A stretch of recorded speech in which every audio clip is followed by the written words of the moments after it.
If we change the meaning of a word, then we've changed the meaning of the office.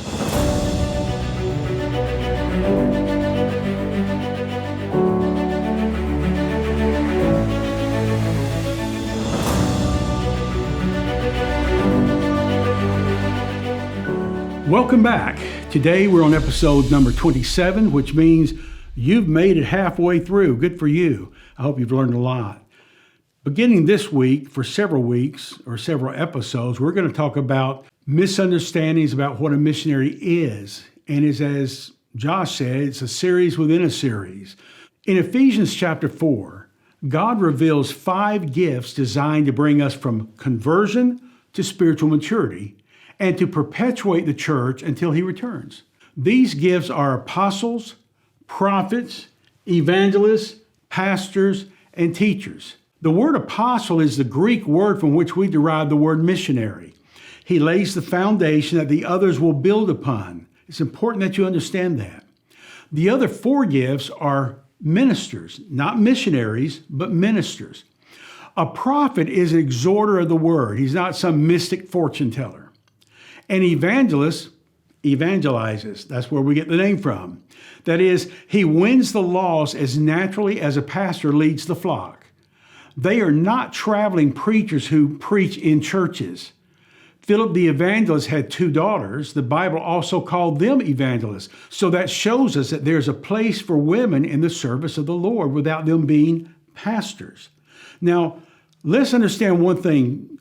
We look upon the evangelist today as a preacher, generally who used to pastor, who now goes around preaching in other churches.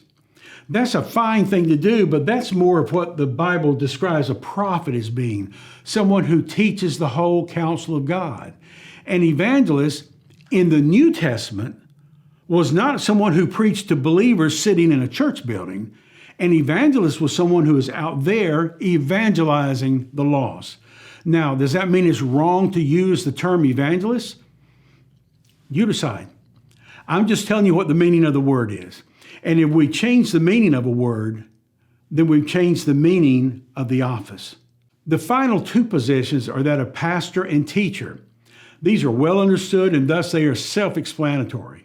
The missionary is called and equipped by God to be the first messenger to enter a culture or region. His job is to proclaim Christ and establish a beachhead from which other ministers will both expand in outreach and mature the new converts. So you understand that a missionary is the one who goes first. He doesn't come after the pastor. He goes before the pastor. He declares the message that the true God does not take, he gives. He does not destroy, he restores. He does not hate, he loves. He is not a man who became a God. He is the God who became a man. He does not demand a sacrifice. He became our sacrifice. He did not live, then die. He lived, died, and now he lives again. Such a message has never been heard or even imagined until the missionary comes. He paves the way for the future ministers who will follow him. Who are they? The prophets, the evangelists, the pastors, and the teachers. Their combined efforts will produce more missionaries, more preachers, more evangelists, more pastors, more teachers, and so on in perpetuity. Now today, many want to get paid for ministry. And to do so, they often call themselves a missionary to get support. There are even self-proclaimed missionary plumbers, missionaries to the fashion industry, and I don't think he's one of them.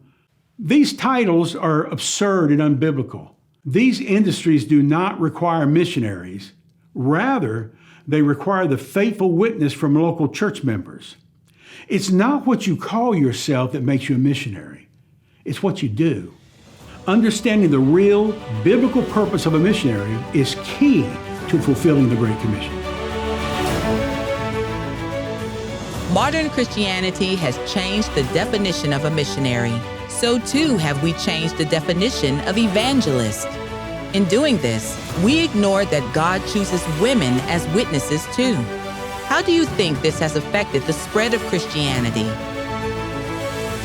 Consider that a missionary's purpose is to lay the foundation of Christianity in a previously unreached place.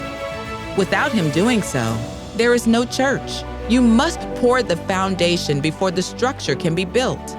Shouldn't that cause us to honor the position rather than ignore it, relegating it to a lower position? Regarding sending more and more missionaries to the same place, just how many foundations do you need to pour before you start building? We hope you've enjoyed this episode in our Understanding the Great Commission series.